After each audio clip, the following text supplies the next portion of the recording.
The Wall Street ends the week at record high levels. However, range-bound sessions saw the Nifty and the sensex post marginal gains. This week was led higher by banks. Hello and welcome to Editors Roundtable.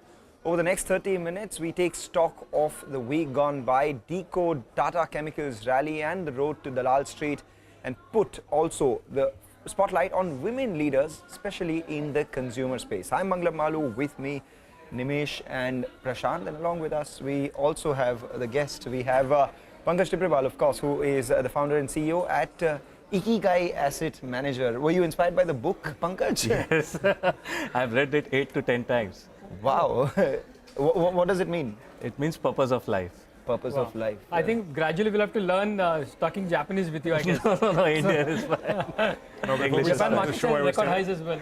before we started the show, I was just mentioning that actually, Japanese culture, I think it's, especially with the younger generation, is a big hit. Yeah. Especially the movies, Absolutely. anime as an art form, Yes. and so much more. And the Japanese have words for things that you and I can't even imagine. And we've always felt, case in point, something like the word that is beauty in broken. I think it's called kinso kurai or something. He'll obviously correct me because of his proficiency in Japanese.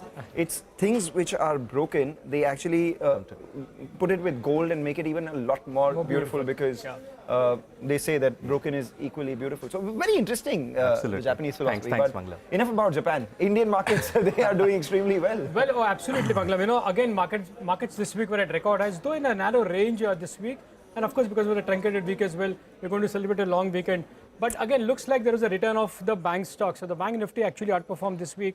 Maybe to some extent, it was also because of the RBI regulation on the NBFCs. So it looks like the focus shifted from NBFCs to the private and PSU banks this week. So that was a big theme for this week. The other big theme was the big outperformance of the Tata Group stocks. What a big move in the entire Tata Group stocks, like Tata Chemicals. In 1 week has rallied almost 40%. Tata Investment is up another 22%. And the likes of Tata Power is up 15% this week. So big moves in the Tata Group stocks.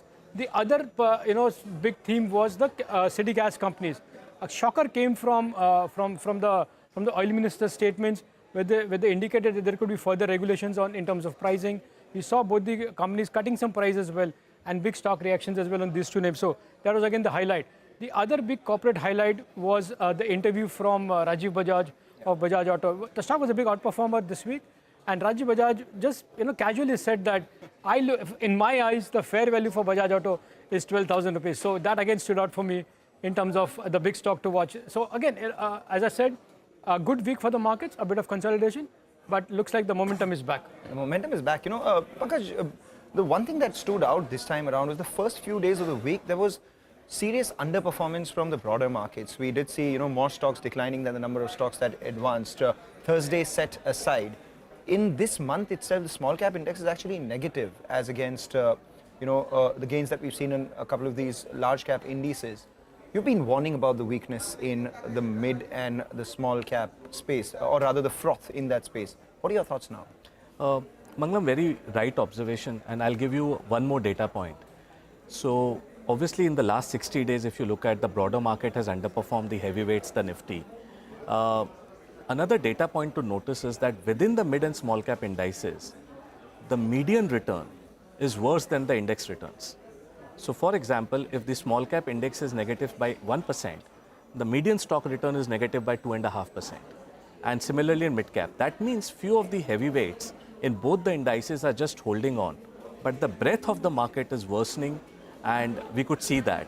The index is down almost about 5 to 6% from the all-time highs, whereas Nifty is now at an all-time high.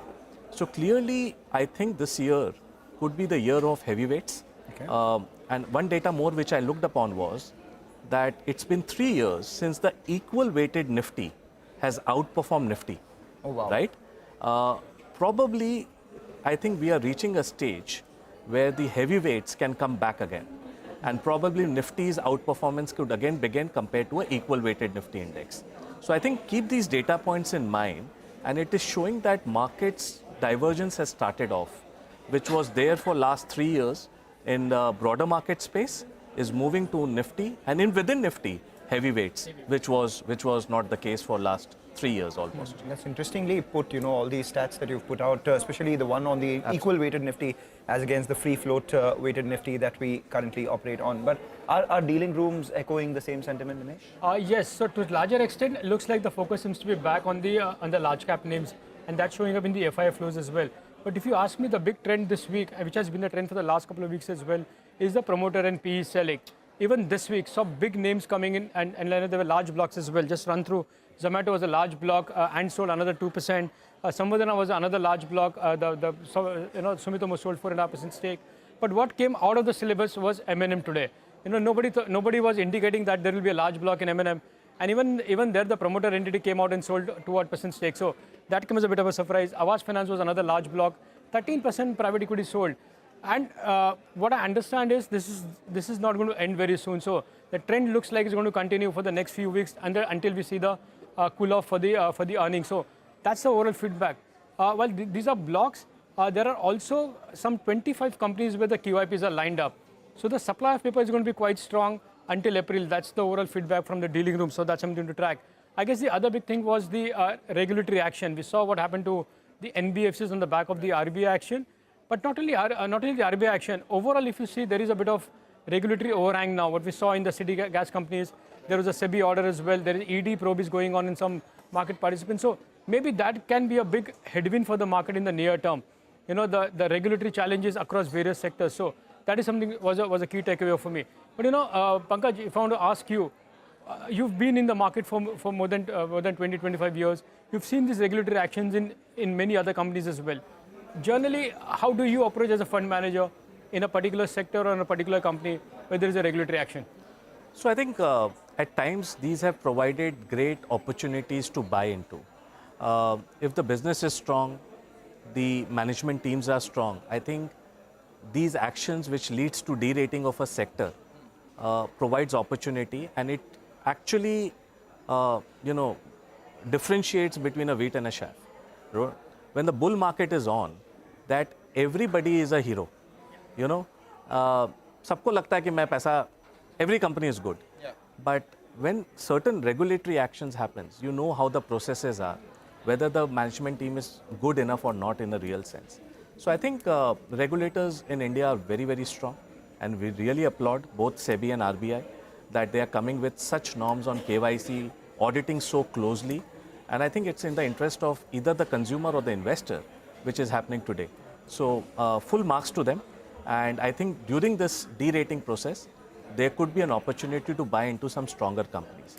That's been my experience over the last 2 decades, that generally it never is just perpetual derating. Yeah. Pankaj, I have 2 questions. Yes. One is, just to pick up on the first point, which is broader markets. You said breadth is deteriorating, etc. Without getting very exact, are you expecting more downside broadly in the broader market? That is one. And second, you are waiting SEBI approval for your regulatory approval for your fund, and you will raise money, etc. But imagine that you were taking in money and you were sitting on some serious money. Where would you deploy? So 2-part question. Great. So let me first take the first part. So there are certain indicators which are pointing that the excesses, I won't say euphoria, but the excesses still have not got cleared in the broader market space. Let's look at 3 data points. The first is the earnings yield and bond yield on a trailing basis. It's the worst level since 2005 for the broader market space. Normally, whenever it has happened, the next 6 to 12 months, you have seen correction happening in the broader market space. Today, it's about 2.8 or 3% negative on a earnings minus bond yield. The second is the market cap distribution, which I've been talking about. Now, mid and small cap constitutes 35% of the market cap distribution. 65% is large cap. But when I look at the PAT distribution or the earnings distribution, it's 74-26. So clearly, there has been a significant re-rating which has happened in the broader market space.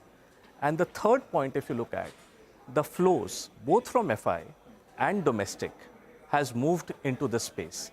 I was looking at the data. In the last calendar year, 60% of the flows in the mutual funds were in these 2 categories, right? And also, the FI holding in mid and small caps are at the highest level. So it's been more of a demand supply rather than actually fundamental thing. And last but not the least, this was the first quarter after many, many quarters that you saw the earnings breadth and the positive earnings surprise was the lowest. And from here on, I think margin levers, which was the main reason for earnings growth for the last 3 quarters, is coming down. Top line is any which way sluggish, 4 to 5% growth of the NSE 500 companies. If margin lever stagnates, then earnings growth could be a challenge. We have seen for the last 8-12 quarters earnings upgrade cycle being played, but is there a risk going forward that there could be a downside risk which could play out? So the second question is moved then. So now the second question. So I think we are still some time away before we officially go and launch. We are awaiting SEBI approvals and stuff like that. But I believe that over the next few months, if market given an opportunity, it will be a great time because structurally speaking, India is going through a massive transformation. And the companies below the top 100 will provide you that opportunity. Even as we speak today, in the mid and small cap, the entire cohort may not be expensive. There are certain cohorts which are expensive, which you have to avoid. There are certain cohorts which are low free float, where you have question mark on operating cash flow balance sheet. Those need to be avoided, and those have run up significantly ahead of market. But there are certain cohorts which have not participated in this entire rally, and they are very quality oriented. So I think markets will give you that opportunity, I believe, over the next 3-4 months. And I think the way I am thinking is that you have to be agile and flexible in your approach. If you think that in the next 6 to 12 months, large caps will do well, you should have a leeway in your fund to do that, a portion of that. And a portion should be the broader market strategy from a medium to long-term perspective. Right. You know the way Pankaj speaks reminds me of a very good story where his approach towards regulatory action and the small caps, the mid cap space, etc. There were a bunch of people who were asked, what is it that the presence of brakes does in your car? Most of them said they slow our car down. There was only 1 or 2 people who said they actually allow us to go faster because it gives us the ability to perhaps push the brakes when we need to. Thank you. Good on you. You are, the few people who actually is viewing regulatory action as an enabler of growth. But speaking about growth and a lot of stocks which are rallying, Tata Chemicals stands out as the stock of the week, a near 40% gain in just the last 4 trading sessions. Prashant, what's happening out here? It's not soda ash, Mangalam. It's not soda ash. It's not the underlying business, basically. So let me just go across to the wall and sort of try and shed some light on why Tata Chemicals is up 40% and why other Tata Group companies, by the way, also rallied very, very sharply, especially today, Thursday, right? So big rally, and this seems to be the reason.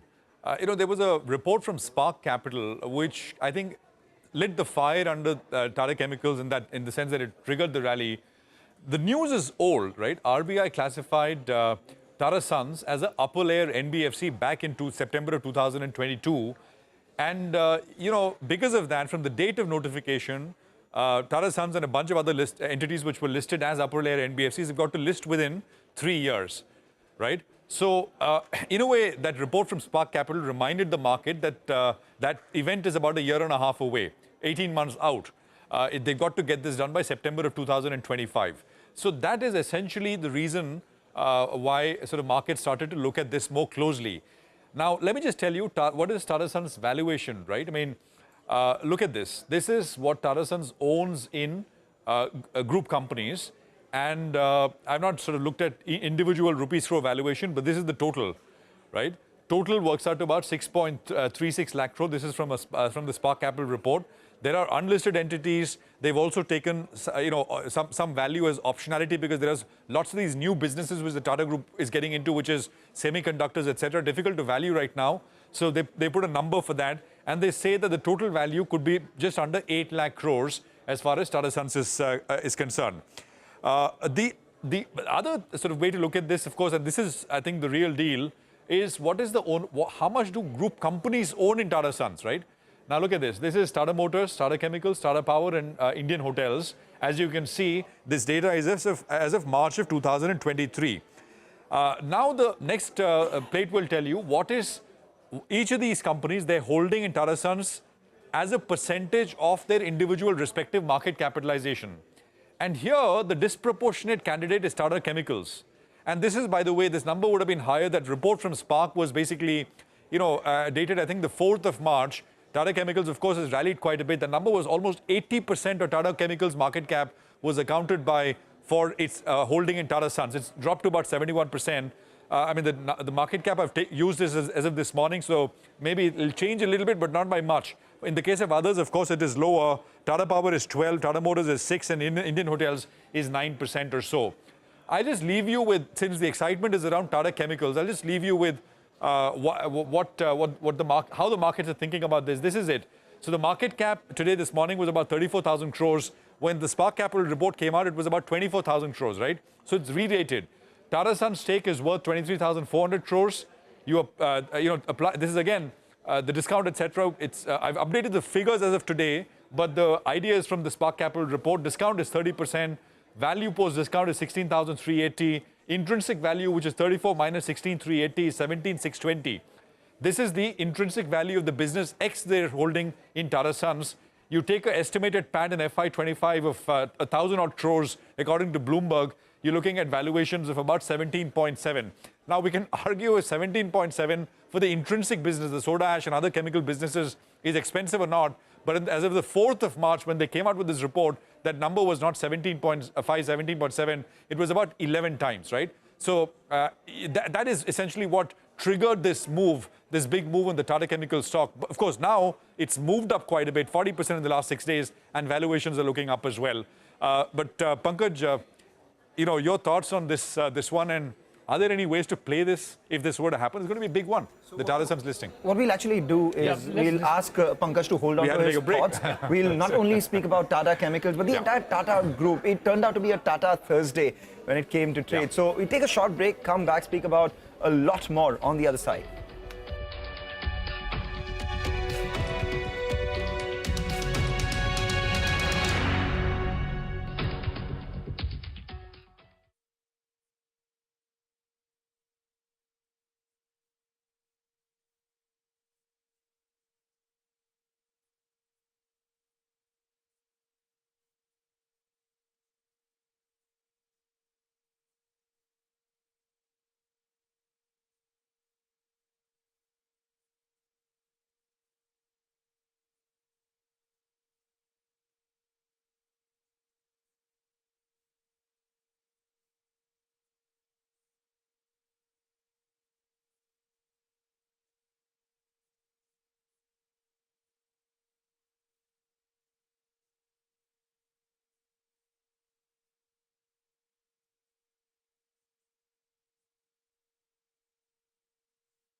Okay, welcome back. You're still with us here on Editors Roundtable. Pankaj, of course, is with us. Pankaj, that Tata Group, Tata Sons listing, right? I mean, we can argue and say if Tata Sons is a NBFC or not, but well, the RBI has classified them as an upper layer NBFC. But what's your sense from a listed perspective?